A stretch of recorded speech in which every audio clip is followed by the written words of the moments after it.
ভগৱান কৃষ্ণই কৈছে মাতৰা পৰতৰম নান্যত কিঞ্চিদস্তি ধনঞ্জয় ময়ি সৰ্বমিদম প্ৰোক্তম সূত্ৰে মণিগণাইব মাতৰা পৰতৰম নান্যত কিঞ্চিদস্তি ধনঞ্জয় ময়ি সৰ্বমিদম প্ৰোক্তম সূত্ৰে মণিগণাইব। প্ৰভু সমস্ত আই মাতৃবৃন্দ, অৰ্জুনৰ আগত ভগৱান কৃষ্ণই ক'লে অৰ্জুন সখা মাতৰা পৰতৰম নান্যত মোৰ ব্যতিৰেকে মোৰ বাহিৰে এই ব্ৰহ্মাণ্ডত কণমান এটি ক্ষুদ্ৰ বস্তু নাই যিটো বস্তু মোৰ পৰা বেলেগে আছে। এই বিশ্ব ব্ৰহ্মাণ্ডৰ বিৰাটৰ পৰা ক্ষুদ্ৰলৈকে সমস্তবিলাক বস্তুতে মই বিৰাজমান হৈ আছোঁ আৰু সমস্তবোৰ মোতে বিৰাজমান হৈ আছে। যিদৰে একেডাল সূতাৰে হাজাৰ হাজাৰ মণিকো গাঁঠি থ'ব পাৰে, ঠিক মই এক আত্মাৰ ভাৱেৰে এক আত্মাৰ পক্ষেৰে মই এক আত্মাই সমস্ত জগতত ব্যাপক্ত হৈ আছোঁ। গতিকে ঈশ্বৰ কৃষ্ণ ভগৱন্তৰ গুণলীলা যশামৃত বৈকুণ্ঠৰ কল্পতৰু মহাভাগৱত শাস্ত্ৰভাগী আমাৰ বৰ্তমান সমাজৰ চহৰে নগৰে গাঁৱে ভূঞে সৰ্বত্ৰতে পাঠ আলোচনা অতি সহজেই পোৱা যায়, প্ৰায় জেগাতে চলি আছে। কিন্তু আমি কেৱল পাঠ আলোচনা পঢ়িলোঁ আৰু শুনিলোঁ যদি সিমানতে সামৰোঁ, তেতিয়াহ'লে আমাৰ মুস্কিল হৈ যাব। সেইকাৰণে আমি দৈনন্দিন য'ত যেনেকৈ সুবিধা পোৱা যায় যিমানকণ সময় শুনিলোঁ, কিমান বেছি সমাজ গোট খাই শুনিলে সেইটো আচল কথা নহয়। যিকেইজনে শুনিলে, যিকেইগৰাকীয়ে শুনিলে, কিমান একাত্মভাৱেৰে শুনিলে, এইটোহে আচল কথা। কেনেকৈ ভাগৱত শ্ৰৱণ কৰিবলৈ আমাৰ উপকাৰ হ'ব, এই বিষয়ে এটি কাহিনী মোৰ মনত পৰিছে। এসময়ত এজন ৰজা আছিল। ৰজাই মন্ত্ৰীক এদিন ৰাজসভাত ক'লে, মন্ত্ৰীবৰ বোলে ৰাজন, তাহানি পৰীক্ষিতটো জম্বুদ্বীপৰ ৰজাই আছিল। বোলো এটা মইতো এজন ৰজা। বোলে হয় ৰাজন। এই পৰীক্ষিতে 7 দিন 7 ৰাতি শোকক গুৰু মানি ভাগৱত শুনি নিজৰ জীৱন ধন্য কৰি পৰম গতি সাধন কৰিলে। মইতো গতি সাধন কৰিব লাগে। মন্ত্ৰীবৰ মোৰ ৰাজ্যত বাৰু এনে এজন পণ্ডিতজী নোলাবনে যিজনে মোক তাহানি শোকগুৰুৱে পৰীক্ষিত ৰজাক 7 দিন 7 ৰাতি ভাগৱত শুনোৱাৰ দৰে মোকো শুনাব পাৰিব? মন্ত্ৰীয়ে ক'লে ৰাজন বিচাৰিব লাগিব, অনতি পলমে বিচাৰিবলৈ হওক, এনে এজন পণ্ডিতজী আনিবলৈ হওক যিজনে মোক 7 দিন 7 ৰাতি ধাৰাসাৰে ভাগৱত শুনাই দিব পাৰিব। মন্ত্ৰী গ'ল আৰু চহৰে নগৰে ইফালে সিফালে ঘূৰি দিনমান দিনটো নাই, পণ্ডিতজী লগ পোৱা নাই। সন্ধিয়াৰ আগে এখন চহৰত গৈ এজন গেৰুৱা বসন পৰিধান কৰা পণ্ডিতজীক পিছফালৰ পৰা দেখা পালে আৰু মাত লগালে, ৰে পণ্ডিতজী। পণ্ডিতজীয়ে খুব সন্ধিয়াৰ আগমন লৰালৰিকৈ গৈ আছে। পণ্ডিতজীয়ে মন কৰা নাই, পিছফালৰ পৰা আকৌ মাতিছে, ৰে পণ্ডিতজী। আৰে দাদা কিয়ে না? পণ্ডিতজীয়ে ঘূৰিছে, মোকে মাতিছে। पंडित जी रोई गल, क्या बात है? अरे हमारा जो राजन है ना, हाँ जी, अरे 7 दिन 7 रात का भागवत सुनने को बहुत इच्छुक है, कृपया आप सुना सकेंगे? तो पंडित जी भाविले बाप रे मैं यदि रजा 7 दिन 7 राति भागवत शुनाई দিব পাৰো মোক বিদায় উপঢৌকন কম জনাবনে বাৰু হে মই এই হাতত ধৰি চেপনা লৈ ঘূৰি ফুৰা মোৰ ভিখাৰী জীवन शेष प्रभु है कृपा जी कोई बात नहीं हम सुना सकेंगे कब जाना पड़ेगा मंत्री जी कहले आपका मर्जी है चाहे तो अभी चलिए चलिए भाई कोई बात नहीं ते लगा लगा मंत्री लगत पंडित जी आहि गल ৰজাই যেতিয়া আৰু বিয়লি বেলা দেখিলে মন্ত্ৰীবোৰে আজি দিনমান দিনটো বিচাৰি দেহি ঐ এজন পণ্ডিতজী আনিলেগৈ আৰু পণ্ডিতজীক ৰজাই সসন্মানে বহুৱাই ৰজাই ৰাজআভূষণ খুলিলে মন্ত্ৰীক ক'লে যে ভাগৱত আনিবলৈ হওক ভাগৱত আনি দিলে ধুনীয়াকৈ জেগা চাফ চাফাই কৰি পণ্ডিতজীক গুৰু আসনত বহুৱালে আৰু এতিয়া পণ্ডিতজীয়ে ভাগৱত ক'বলৈ আৰম্ভ কৰিলে ৰজাই শুনিবলৈ ল'লে আৰু কৈ গ'ল শুনি গ'ল 7 দিন 7 ৰাতি অনৰ্গল সুৰে ভাগৱত ক'লে আৰু সুধিলে হয় পণ্ডিতজীক এতিয়া আৰু শেষৰ দিনা 7ম দিনা আৰু বিয়লি বেলা বিদায় সম্ভাষণ জনাব লাগে পণ্ডিতজীক আৰু গুৰু বাননি বিদায় এনেকুৱা বুজাই হাতীয়ে ঘোঁৰাৰ পিঠিত মানে বুজাই তুলি টোপোলা মানে স্বৰ্ণ মুদ্ৰা ৰূপৰ মুদ্ৰা বিভিন্ন ধৰণৰ অমূল্য ৰত্ন দি গুৰুক পণ্ডিতজীক বিদায় দি দিলে ৰজা আছে আৰু এদিন সিদিনকৈ 4-5 দিন পাৰ হ'ল ৰজাই মন্ত্ৰীক সুধিছে মন্ত্ৰীবৰ বোলে ৰাজন ক'তা তাহানিখন পৰীক্ষিত ৰজাই শুকগুৰু মুখৰ পৰা ভাগৱত শুনিও শেষ হ'ল এই পৰীক্ষিতৰ পৰম গতি হ'ল মইতো 7 দিন 7 ৰাতি শুনাৰ পিছত আজি 4-5 দিন পাৰ হ'ল মোৰতো পৰম গতি হোৱা দূৰৰে কথা মোৰ আগৰ যিটো মনৰ ধন টকা পইচা ৰাজ্য ঐশ্বৰ্য বিভূতি যিবোৰ চিন্তা সেইবোৰ এতিয়াও মোৰ মনলৈ আহি আছে ক'তা মোৰতো মনটোৰো পৰিৱৰ্তন হোৱা নাই কিবা মোক ভালকৈ ভাগৱত নক'লে নেকি এই পণ্ডিতজীক আকৌ মাতি দিবলৈ হওক মন্ত্ৰীয়ে বিচাৰি গৈ পণ্ডিতজীক মাতি আনিলে বহুৱালে ৰজাই ক'লে আৰু পণ্ডিতজী আপুনি মোক ভালকৈ ভাগৱত নক'লে নেকি নাই বোলে কিয় নাই কোৱা মই ঠিকেই কৈছিলোঁ আপুনি ভালকৈ নুশুনিলে হপায় নাই ৰজাই কৈছে মই আপুনি যেনেকৈ কৈছিলে মই তেনেকৈ ধাৰাসাৰ শুনি গ'লোঁ তাহানি পৰীক্ষিত ৰজা শুনি শেষ হ'ল আৰু গতি হ'ল মোৰটোতো গতি হোৱা দূৰৰে কথা মোৰ মনটোৰো অকণো পৰিৱৰ্তন নাই লেঠাটো ক'ত তেতিয়া পণ্ডিতজীয়ে ক'লে মোৰ এজন ৰাজন গুৰুজী আছে নহয় আপোনাৰ গুৰুজী এতিয়াও আছে বোলে মোক গুৰুজীক মাতি আনিব লাগিব গুৰুজীহে আচল বেমাৰটো ক'ত ক'ব পাৰিব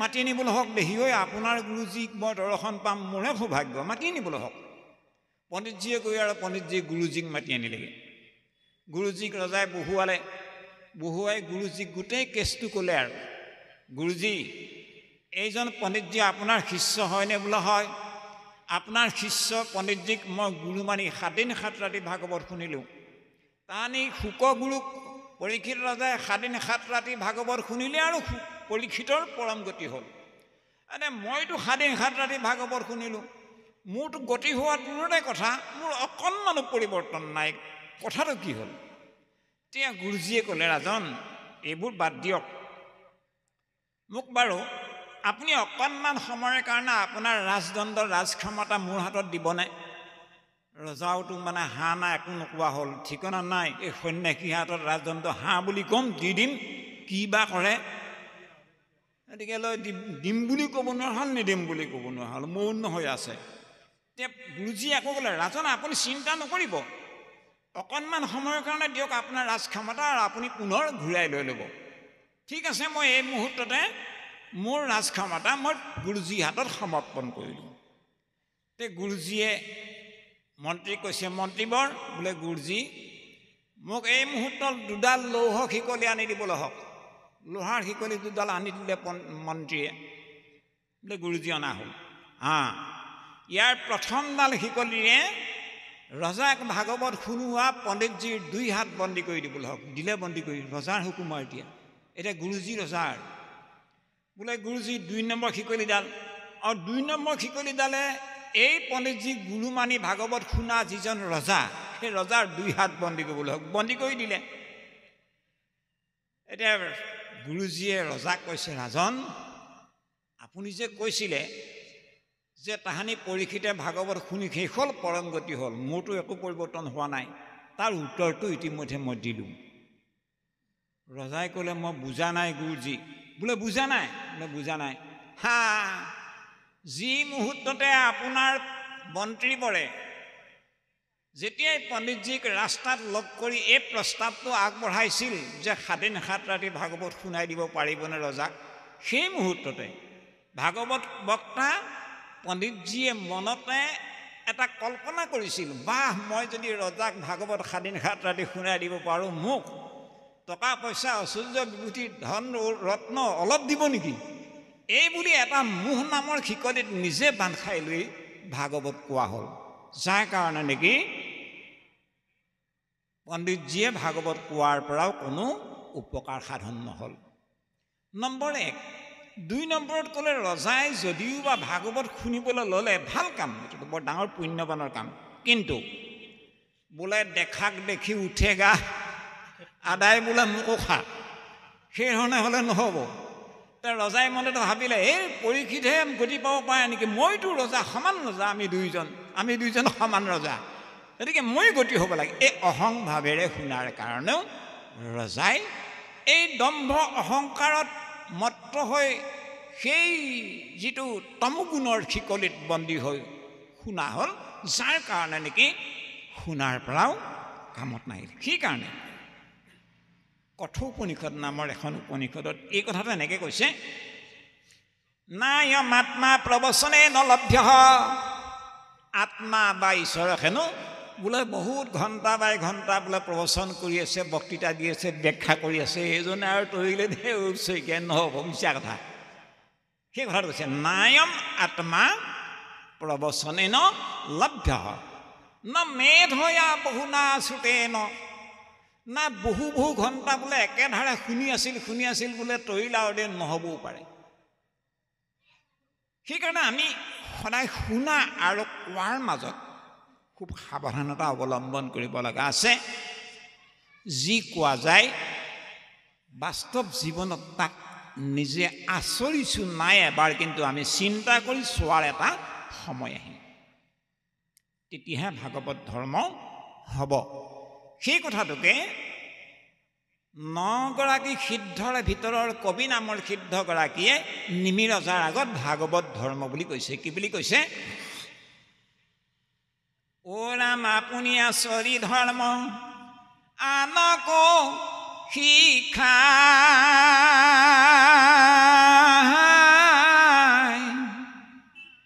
আকে বুলি ভাগৱতী ধৰ্মনি মিৰাই। ভাগৱতী ধৰ্ম বা ভাগৱত ধৰ্ম এৰাকে বোলা যায় যি ভাগৱত ধৰ্ম নিজে আচৰি আনক কোৱা যায়, নিজৰো কল্যাণ হ'ব, আনৰ তেতিয়া কামত আহিব, কল্যাণ হ'ব।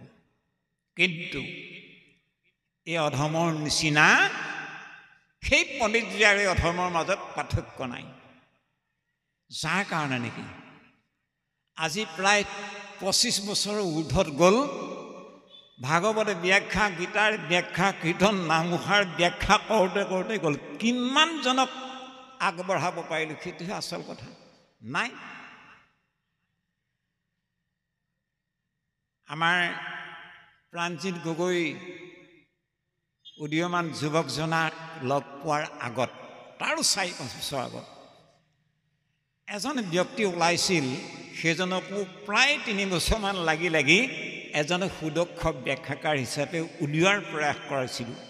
ওলাই গৈছিল শিমলুগুৰি বসবাস কৰা এজন ডাক্তৰ প্ৰবীণ কোঁৱৰ, সুপ্ৰখ্যাত এজন ব্যাখ্যাকাৰ, সুবক্তা হৈ ওলাইছিল। কিন্তু আমাৰে দুৰ্ভাগ্য, কৰোণাৰ ক্ষণত বহুজনৰ প্ৰাণ দিলে, কিন্তু নিজৰ প্ৰাণ নিজে এৰিব লগা হ'ল। তাৰপিছত ভাবিলোঁ নাই, ডাক্তৰ প্ৰবীণ কোঁৱৰ গ'ল মানে অৰূপ শইকীয়াৰ সোঁহাত গ'ল, মানে তেৰা ওলোৱাৰ পিছত শিমলুগুৰি, লাকুৱা, গড়গাঁও, গেলেকী সেই ছাইডটোত মই নগ'লেও হৈ যায়, সুন্দৰকৈ চলাই থাকে। কি প্ৰভু ভগৱন্তৰ কৃপা, অকণমান মন নিকা আছিল কাৰণে এই বাপজনাক লগ পাই গ'ল। নিশ্চয় এই বাপজনাই আমি ব্যাখ্যাত থাকোঁতে বহুবিলাক কথা ভুলকৈ কৈছিলোঁ, কিন্তু ভুল কথাবোৰৰ মাজতো চাগে নিশ্চয় ক'ৰবাত নহয় ক'ৰবাত কিবা এটা দুই এটা শব্দ এৰাৰ মনত ধৰি গৈছিল, ভাল বুলি ভাবিছিল, যাৰ কাৰণে ধৰি লোৱাৰ কাৰণে এৰা কিন্তু ওলাই গ'ল। প্ৰভু সমস্ত আই মাতৃবৃন্দ, তে নমেধ হৈ আছোঁ তেন, অৰ্থাৎ মেধা শক্তি অৰ্জন কৰি আমি বহুত ঘণ্টাৰ উপৰি ঘণ্টা বোলে শুনি আছোঁ, বোলে কল্যাণ হ'ব নহ'বও পাৰে, এই কথাটো কৈছে উপনিষদ ভাগে। গতিকে আমি শুনাৰ কাৰণে আমাৰ মহাপুৰুষৰ আৰ্হিত আমি মন কৰিব লগা কথা আছে। গুৰুজনে কি বুলি কৈছে, ভক্তি প্ৰদীপ নামৰ গ্ৰন্থ ভাগত আপোনাসবে নিশ্চয় পোৱাসকলে পাইছে, আৰু যাৰা সমস্তে পোৱা নাই চাব, তাত কি বুলি কৈছে, শ্ৰৱণৰ বিষয়ক এই কথাখিনি মন কৰিব লগা। কি বুলি ক'লে, আমি কৃষ্ণ কথা শুনে মাত্ৰ নাথাকে মনত, প্ৰাকৃত শ্ৰৱণ বুলি কহিলো সাম্প্ৰত। সদায় হেনো আমাৰ এই বৈকুণ্ঠ ধামত ভাগৱত অনুষ্ঠানত তিনি প্ৰকাৰৰ শ্ৰোতা থাকে, উত্তম, মধ্যম আৰু নিম্ন মানদণ্ডৰ শ্ৰোতা বা প্ৰাকৃত শ্ৰোতা বুলি কোৱা হয়। এই প্ৰাকৃত আমাৰ এতিয়া বৰ্তমান সমাজত এই অনুষ্ঠান ভাগতো তিনি পৰ্যায়ৰ শ্ৰৱণ আমাৰ হৈ আছে। তে প্ৰাকৃত শ্ৰৱণ কোনসকল, ধৰি লওক ৰুমৰ ভিতৰত আছে, কোনোবা চেয়াৰত বহি আছে, কোনোবাই ধৰি লওক অন্য ভিতৰত কিবা কামতে ব্যস্ত হৈ আছে, কিন্তু মনটো লগাই আছে ইয়াত। ক'ৰবাত আকৌ কোনো বহুজন আই বাপে হয়তো ৰাস্তাত থিয় হৈ অকণমান ভৰি চলাচল কৰি আছে, দিনমান দিনটো বহি বহি ভাগৰ লাগিছে, কিন্তু মনটো ইয়াত লগাই থৈছে যদিও ভালকৈ কথাবোৰ গৰকিব পৰা নাই, ভালকৈ শুনি গ্ৰহণ কৰিব পৰা নাই। ইয়াত বহি থকা আই বাপসকলৰ মাজৰো কোনো লোকে হয়তো শুনিব লাগে কাৰণে শুনা হৈছে, কিন্তু মনত এটাও ৰাখিব পৰা হোৱা নাই, ভালকৈ শুনা নাই, সেইকাৰণে ৰাখিব পৰা হোৱা নাই। সেই কথাটো কৈছে, কৃষ্ণ কথা শুনে মাত্ৰ নাথাকে মনত, প্ৰাকৃত শ্ৰৱণ বুলি কহিলো সাম্প্ৰত। শুনিব লাগে কাৰণে শুনিলে, কিন্তু এটাও বোলে বাপ বোলে কালি বোলে প্ৰাণজিৎ গগৈ বাপজনাৰ গৃহত সেই অনুষ্ঠান ভাগত ভাগৱত পাঠ আলোচনাত আছিলা নি? বোলে আছিলোঁ। কেনেকুৱা লাগিল? কি ক'ম আৰু আই, বহুত সুন্দৰ লাগিল নহয়। এই অকণমান কিবা কিবি ক'বলৈ হওকচোন, মই যাব নোৱাৰিলোঁ। বাইদেউ মোৰ এটাও মনত নাথাকিল নহয়। সেই ব্যৱস্থাটো কৃষ্ণ কথা শুনে মাত্ৰ নাথাকে মনত, এনেধৰণৰ শ্ৰোতাসকলক কোৱা হয় প্ৰাকৃত শ্ৰৱণ। 2 নম্বৰত মধ্যম শ্ৰোতাসকলৰ কথা কৈছে, ৰাম শ্ৰৱণ মাত্ৰকে কৃষ্ণ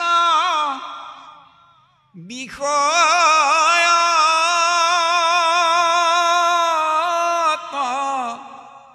মন। শ্ৰৱণ হৈ আছে, কীৰ্তন হৈ আছে, কোনো আই বাপে এনেকুৱা একান্ত মনে শুনিবৰ যত্ন কৰিছে, ওচৰতে কিন্তু আন বাপ আই এগৰাকীয়ে গুণগুণাই আছে নহয়, কিবা এটা কৈ আছে নহয়। সেই গুণগুণনিৰ কাৰণে, সেই পৰিৱেশ নষ্ট কৰি দিয়াৰ কাৰণে পৰবোধে দক্ষ নোহে মধ্যম শ্ৰৱণ। পৰবোধে দক্ষ নোহে মানে নিজে কিন্তু কম বা বেছি পৰিমাণে হ'লেও বুজি পালে, ভালকৈ বুজিবলৈ অকণমান অসুবিধাত পৰিল যে গুণগুণাই আছিলে, পৰিৱেশটো যে নষ্ট হৈ আছিলে, সেইকাৰণে খৰচি মাৰি কথাবোৰ ল'ব নোৱাৰিলে, অকণমান পৰিৱেশটোৱে আমনি কৰি দিয়াৰ কাৰণে। সেইকাৰণে পৰবোধে দক্ষ নহ'ল, অৰ্থাৎ আজিৰ বাদে কালিলে আনু সমস্তক কৈ এই অনুষ্ঠান ভাগত হোৱা ভাগৱত তত্ত্বৰ বিষয়ক কথাসমূহৰ মাধ্যমেদি ইয়ালৈ নাহাকত থকা আনু সমস্তৰো মনক শুদ্ধ কৰিব পৰা শক্তিটো সেই শ্ৰোতাজনৰ নহ'ল। সেইকাৰণে সেই ভাগে শ্ৰৱণ কৰা শ্ৰোতাজনৰ শ্ৰৱণক মধ্যম শ্ৰৱণ বুলি কোৱা হয়। 3 নম্বৰত উত্তম শ্ৰৱণ। শুনিলে বুজিতে পাৰে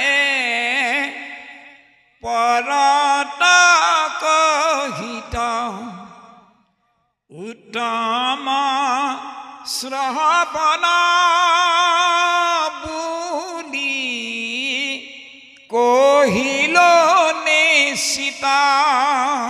শুনিলে আমাৰ ইয়াত ৩ নম্বৰ উত্তম শ্ৰোতা বাপ আই সমস্ত আছে। তেৰা সমস্তাই কেনেকৈ শুনে, কেনেকৈ মন কৰে, মন কৰক। শুনিলে বুজিতে, যদি শুনি থাকোঁতে কিবা যদি বুজাত গণ্ডগোল হৈছে, এটা প্ৰশ্নও আগবঢ়াই দিলে। কেলৈ প্ৰশ্ন আগবঢ়াই দিলে? ভালকৈ বুজি ল'বলৈ মন আছে।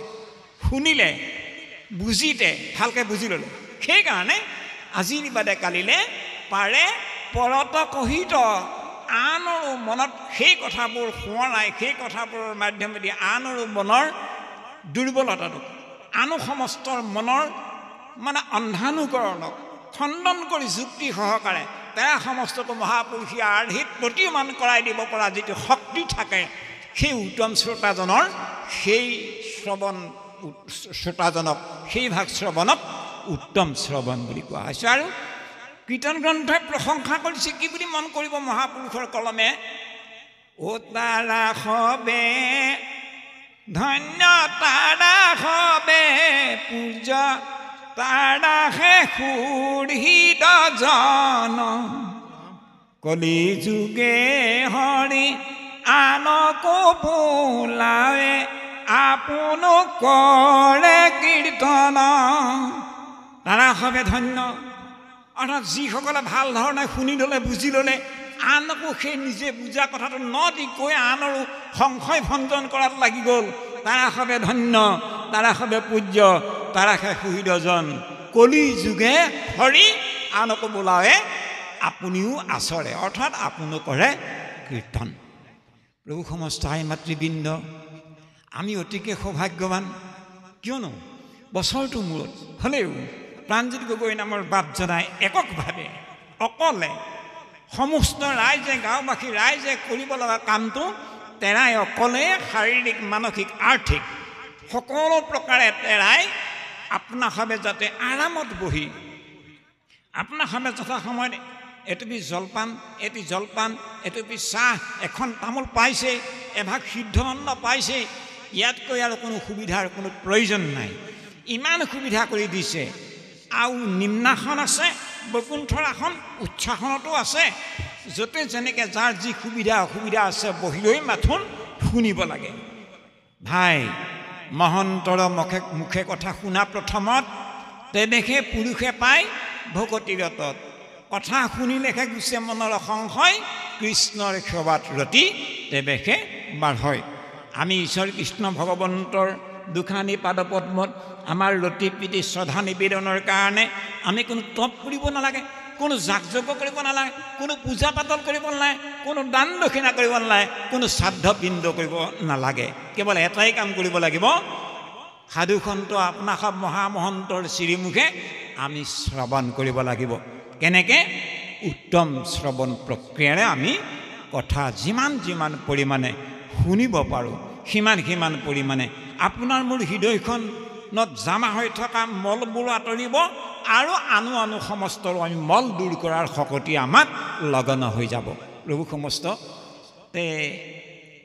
কাৰ্যসূচী চলি আছে, ক'ব লগা কথা ঢেৰ আছে যদিও তথাপিতো মই কালি এগৰাকী পৰহি দিনা মানে বেদস্তুতি গুৰুজনৰ কীৰ্তন গ্ৰন্থৰ 3 ভাগ অধ্যায়ৰ তাত বেদস্তুতি বিষয়ক থুলমূলীয়া মানে খুব সামান্য চিন্তাৰে মই কেইটামান ভিডিঅ' দি আছিলোঁ। এগৰাকী কোনোবা দেৱী ব্ৰাহ্মণ তান্ত্ৰিক প্ৰক্ৰিয়াত জড়িত থকা নিশ্চয় মানে আয়ে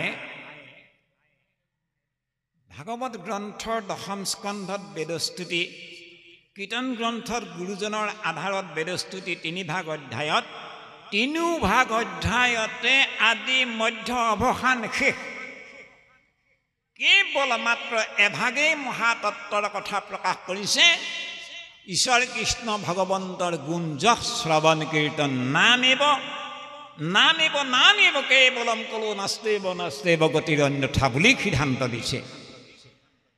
আমি তেনেধৰণে নামক প্ৰাধান্য দি ঈশ্বৰ কৃষ্ণ ভগৱন্তৰ পাদপদ্মত বেদসমূহে কেনেকৈ স্তুতি কৰিছে, তে বেদস্তুতিৰ পৰা আমি কি ল'ব লগা আছে আমাৰ সামাজিক জীৱনত আমাৰ সমাজ ব্যৱস্থাত বৰ্তমান বৈদিক পৰম্পৰা মানে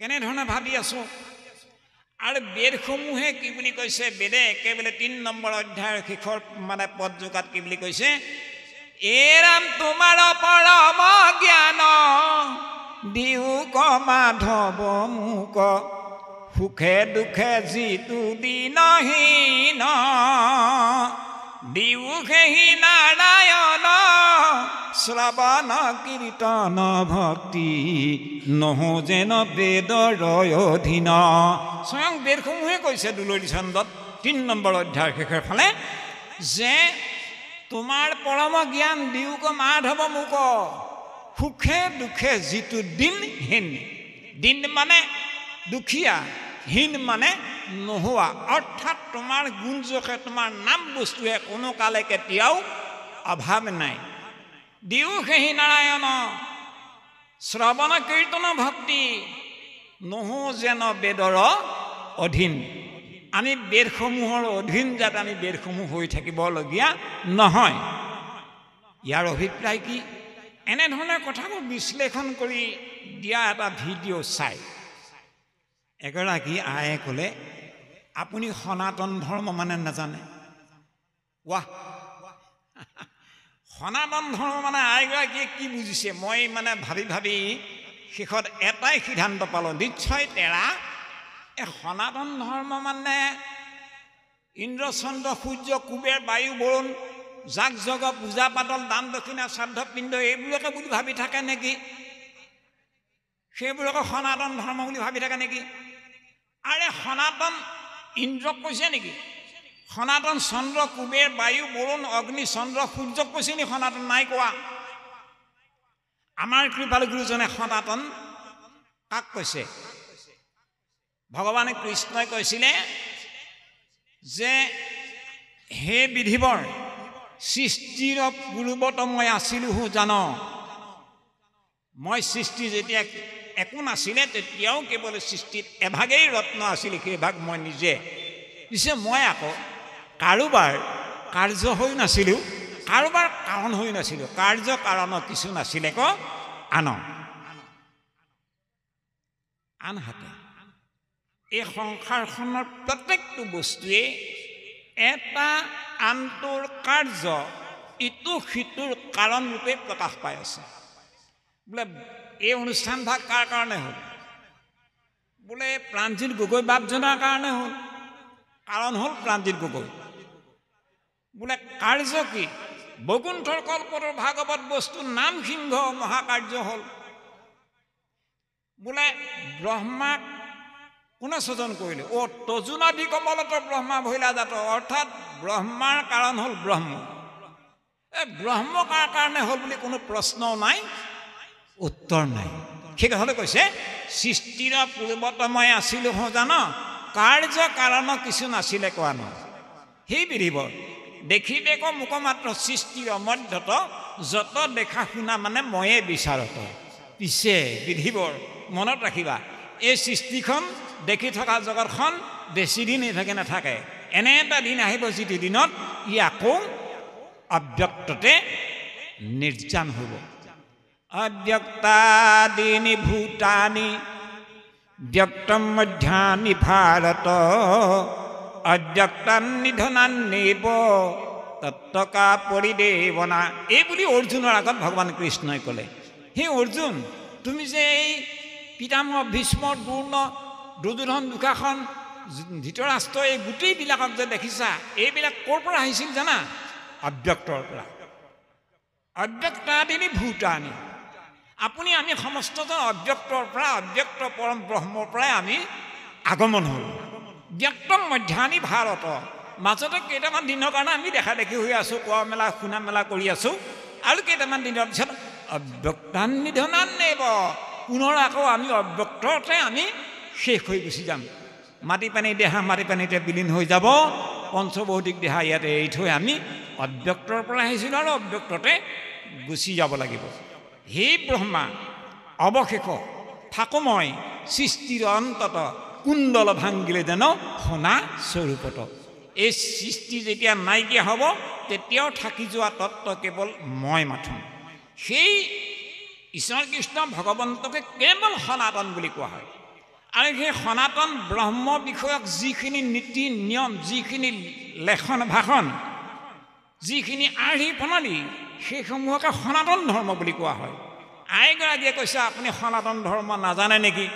তে মই ভাবিলোঁ মইতো এই সনাতন ব্ৰহ্মৰ সম্পৰ্কে কৈ আছোঁ, আৰু সেই সনাতন ব্ৰহ্মৰ সম্পৰ্কে আমাৰ কৃপালু গুৰুজনাই কি বুলি ক'লে মন কৰিব লগা।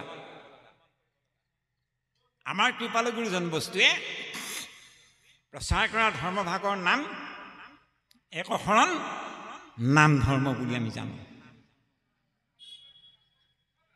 কিন্তু এই একশৰণ নাম ধৰ্মৰ আন এটি নাম হ'ল যি ভাগক ক'ব লাগিব সনাতন ধৰ্ম। এই সনাতন ধৰ্ম মানে কি? সনাতন মানে কি? যি সৃষ্টিৰ আগত আছিল এতিয়াও আছে, সৃষ্টি নহ'লেও থাকি যাব, তেৰা সনাতন। সেই সনাতনৰ বিষয়ে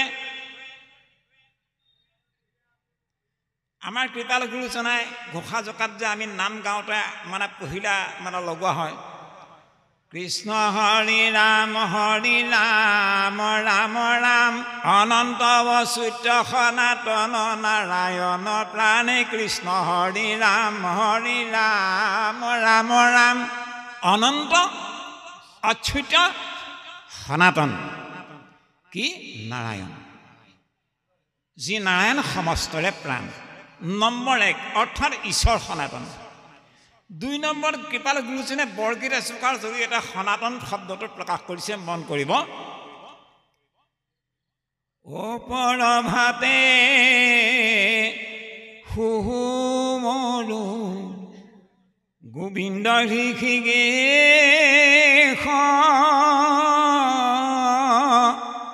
চিদানন্দ মূৰুতি কপট গোপবেশ। ও কৃষ্ণ নন্দ যশোদাৰ পুত্ৰ নি? কৃষ্ণ বসুদেৱ দেৱকীৰ পুত্ৰ নেকি? নহয়, এই কথাটো কৈছে। কি তেতিয়াহ'লে নন্দ যশোদাৰ ঘৰত লীলা কৰি থকা কৃষ্ণ কি কপট গোপৰূপ, কপট গোপবেশ বুলি কৈছে কৃপালু গুৰুজনৰ উক্তি। কৃপালু গুৰুজনে কৈছে পৰভাতে সুমৰু গোবিন্দ হৃষিকেশ চিদানন্দ মূৰুতি কপট গোপবেশ। অৰ্থাৎ কপট ৰূপহে গোৱালৰ ল'ৰা, কিন্তু এতেকে বুলি সামান্য গোৱালৰ ল'ৰা নহয় কৃষ্ণ। তাৰপিছত কি বুলি ক'লে? অসত্য সনাতন নিত্য নিৰঞ্জন দেৱ সত্য সনাতন নিত্য নিৰঞ্জন দেৱ অনাদি অনন্ত জহিবিনে নাহি কেৱ। সত্য সনাতন নিত্য নিৰঞ্জন দেও অনাদি অনন্ত, যাৰ বাহিৰে আৰু দেও বোলে বেলেগ দেও কোনো নাই। অৰ্থাৎ সনাতন পদে সনাতন ধৰ্ম মানে সেই পৰম ব্ৰহ্ম ঈশ্বৰ কৃষ্ণ ভগৱন্তৰ নিয়মাৱলী নীতি নিয়ম গুণ যশকে একমাত্ৰ সনাতন ধৰ্ম বুলি ধৰি ল'ব লাগিব মহাপুৰুষ কৃপালু গুৰুজনাৰ আৰ্হি। গতিকে আমি সেই আইগৰাকীয়ে ভবা কথাটোৰ আমি পৰৱৰ্তী এটা ভিডিঅ' কৰি তাক আমি সোঁৱৰাই দিয়া হ'ল। যিহেতু আমি কেতিয়াও সনাতনমান ধৰ্ম মানে যে কালী পূজা, দুৰ্গা পূজা, ইন্দ্ৰ চন্দ্ৰ সূৰ্য পূজা এইবোৰক আমিতো সনাতন ধৰ্ম বুলি বুজি নাপাওঁ। গতিকে সনাতন পদে ব্ৰহ্মাক নুবুজায়, মহেশক নুবুজায়, ইন্দ্ৰ চন্দ্ৰ সূৰ্য কুবেৰ বায়ু বৰুণক নুবুজায়, কেৱল সত্য সনাতন এজন ভগৱান কৃষ্ণ। আমাৰ কৃপালু গুৰুজনে সেই পৰম ব্ৰহ্ম সনাতনক প্ৰসন্ন কৰাৰ একমাত্ৰ উপায় যিহেতু নাম কেৱল, সেইকাৰণে আমাৰ নামৰ মাধ্যমেৰে কৃপালু গুৰুজনে আমাক নামৰ নদী বোৱাই দি আমাৰ ধৰ্মভাগৰ নাম সৰ্বশ্ৰেষ্ঠ এভাগ নাম দিলে আমাক একশৰণ নাম ধৰ্ম। আজিও আমাৰ সমাজত এনেকুৱা ভকত আছে তা আজি কেইদিনমান আগতে আমাৰ দিখৌমুখ অঞ্চলৰ অমূল্য নেওগ বাপ বিয়োগ হ'ল। দশম দিনলৈকে সন্ধিয়া সন্ধিয়া বাপজনাৰ গৃহত মানে সন্ধিয়া ভাগৱত পাঠ শ্ৰৱণ পাঠ আলোচনা হয়। বহুত সুন্দৰ সুন্দৰ ব্যাখ্যাকাৰসকল শ্ৰোতা বাপ মণ্ডলী আইসকল গোট খাই মানে প্ৰত্যেক দিনাই এটা এটা সকাম আৰু ইমান ভকত গোট খায়। তে এজন বাপে ব্যাখ্যা আগবঢ়ালে যে চতুৰ্দশ শতিকাত বৈষ্ণৱ ধৰ্ম প্ৰথম আৰম্ভ হৈছিল দক্ষিণাত্যত আৰু লাহে লাহে লাহে লাহে ই ভাৰতবৰ্ষত আহি সেই বৈষ্ণৱ ধৰ্ম প্ৰচাৰ প্ৰসাৰ হ'ল। আমাৰ কৃপালু গুৰুজনে সেই বৈষ্ণৱ ধৰ্মকে এটা নতুন ৰূপ দিলে, যাক নৱ বৈষ্ণৱ ধৰ্ম বুলি কোৱা হয় গুৰুজনৰ ধৰ্মটো। মইতো অবাক, আৰে বাপ তে হয় বৈষ্ণৱ ধৰ্ম, কিন্তু তাতকৈ সুন্দৰ এভাগে নামেৰে সৈতে অলংকৃত কৰিছে, সমস্তজনকে হৃদয়ত বোৱাই দিছে নামৰ নিজৰা। তে সেইভাগে আমি কিয় নকওঁ? আৰে আপোনালোকে সমস্তজনে গুণমালাটো পাইছে, তাত কি বুলি লিখা আছে? ভকতিৰ দ্বাৰা হ'ব, ভকতিৰ ভাণ্ডাৰত দ্বাৰা হ'ব চুৰি মুকুতি কয়েলি উদাস, এক অহৰ নহ'লে নাম ধৰ্ম কহ ৰাজা কৰ প্ৰকাশ। আৰে আমাৰ গুৰুজনে গুণমালাত তাত সুন্দৰ সাৱলীলভাৱে প্ৰকাশ কৰিছে যে পৰীক্ষিত ৰজাক শুকগুৰুৱে যি বুলি কৈছিল, হে ৰাজন পৰীক্ষিত ৰাজন, মই তোমাক এতিয়া একশৰণ নাম ধৰ্মৰ বিষয়ে ক'ম। আমাৰ কৃপালু গুৰুজনাই সেই কথাটো সুন্দৰকৈ তেৰাৰ নিজা ভাষাত আমাক বুজাই দিছে যে আমাৰ ধৰ্ম বস্তু ভাগৰ নাম একশৰণ নাম ধৰ্ম। বৈষ্ণৱ ধৰ্ম বুলি ক'লে হয়, সি কিন্তু এটা খুব সংকীৰ্ণ, এটা দুৰ্বল এটা পৰিচয়হে হ'ব। একশৰণ নাম ধৰ্মৰ ইমান সুন্দৰ এটা পৰিৱেশ থাকোঁতে আমি আজিও নাজানো গুৰুজনৰ ধৰ্ম বস্তু ভাগৰ নাম একশৰণ নাম ধৰ্ম বুলি কোৱাৰ আমাৰ সৎসাহস নাই। যাই নহওক প্ৰভু সমস্ত, তে আমি আপোনালোক সমস্তজনলৈ আমাৰ শতসহস্ৰ সেৱা নিবেদন কৰিছোঁ। বেছি সময় নাই, অকণমান সময়ৰ পাছতে আমাৰ কৃপালু গুৰুজনাৰ একশৰণ নাম ধৰ্ম প্ৰচাৰ প্ৰসাৰ কৰাৰ যে সৰ্বশ্ৰেষ্ঠ যিভাগ মহান ৰাস্তা, সেই ৰাস্তা ভাগৰ আৰম্ভ হ'ব, অৰ্থাৎ যাক আমি ভাওনা বুলি কোৱা হয়।